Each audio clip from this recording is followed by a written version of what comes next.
These are some Dinar Guru updates, starting off with Mountain Goat. Our RV news this period is very good. We heard from the finance minister, Ali Abdul Amir Alawi, as he confirmed once again that the white paper seeks to fundamentally change the nature of the Iraqi economy. Wow, what good news this is. This is the guy that is going to add support for the currency reform we are looking for. In other recent past articles, he talked about the necessity to put the IQD out on a managed float on the global marketplace, and he did reference Forex itself. This was a wow news for me, and so we sit and wait for his next move. Mark Zevia PDK question: can we ask for the rates on the back screens? I'm told that all the rates have been predetermined. They are set, fees are set. This is part of the treaty, and there is no negotiating. This is what I've been told, and I believe it to be accurate. Right, Norv, aka Caparoni, the auction are a balance between dinar and a dollar. That being so, there is no way to reduce the money supply with the auctions. Any attempt to do would cause the other currency market rate to change. They're trying to keep it stable, not cause further devaluation. When the exchange rate is stable, be assured it is because they have done a good job supplying one or the other to meet demand. And if we know anything, is that the CBI is pumping more dinar, not less, into the market since the money supply is now around 80 trillion dinar. All right, Pimpy response to Guru Caparoni from 9-4. I'm aware of how many trillions of dinars they have. We know they created 55 trillion. Says so right on their website. What I talked about is the fact that 5 years ago they spent between $1 ad and 1.5 billion of oil revenues buying dinar off the open market. Nobody knew how many of them they bought, how many were destroyed. We know they destroyed them. There's confirmation of that. 72% of the dinar was destroyed, not the old dinar. This dinar that we're playing with right now, 72%, not to mention the amount that was burnt up and destroyed by ISIS and the number of dinar that were destroyed during the flood. The truth is, we're not exactly sure how many is out there in circulation, but I understand what you're saying. When I first got into this, I was like, there's no way in hell.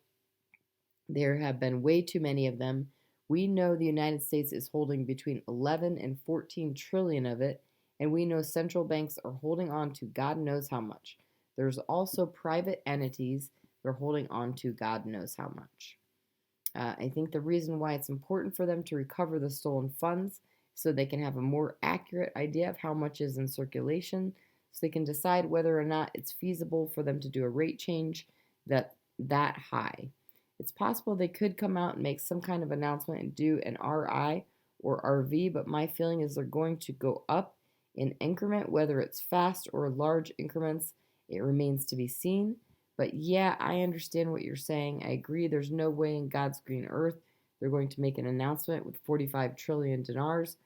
72% of it destroyed. That still leaves out a lot of trillions, so I get what you're saying. I appreciate the shout out. Frank26 says they are not sanctioned anymore.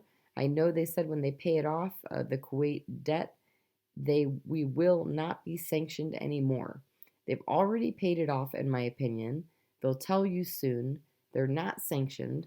To have no restrictions on your currency, this is a state needed for an economic reform, and you need the monetary reform before you can have the economic reform. It's a fact of mathematics. To be released from their sanctions is not directly related to the CBI's monetary reform, but the evidence is that the CBI has made a change to their monetary reform. Frank26, these sanctions were a form of pressure for Iraq to pay its debt. That pressure allowed them and forced them to work with the IMF and the US Treasury and the World Bank in order to change the value of their currency, to recalculate on the second set of books. It was successful. They're paying off their debt. They're Article 8, and that's why international companies, are pouring in. Mark Zevia PDK question: Anything new about NDAs? I'm still hearing there may not be an NDA, but we will not know for certain until we get there. I don't think the NDA will be as brutal as everyone fears, and make sure any bank accounts you have are non discretionary so they cannot play with your funds while you're sleeping, trying to make money or take risks on your funds. All right, Caparoni, what gurus say on a daily basis is utter nonsense. Pushing, hoping, wanting them to make a change now is only going to result in failure, resulting in a LOP redenomination and removal of 3 zeros. All right, Mountain Goat, the RV is coming soon. The process has not changed as it was given to us in 2011 from the CBI. First, the project to delete the zeros, then the follow up of a reinstatement to Forex. Frank 26 article quote, proposal to digitally reintroduce small denominations. These NSCNs coming to a bank near you soon. Didn't Guru Walking Stick and I tell you they're going to explain to them, the Iraqi citizens, tell them why they changed the exchange rate, why they stopped the auctions, why they're coming out with new small category notes, and show them pictures. This has been going on since June, July, August, September. Right. Lastly, Fleming, our military intel contact, is confirming Mr. Fleming's sources reporting the official launch of the RV GCR early this morning, Wednesday, September 8th. Has to be done this week. Our guys' info is that notifications are anticipated to come out by Thursday, September 9th, working their way to us in Tier 4B within 12 to 24 hours. Watch and see. All rates are solid, no longer blinking. They're locked in.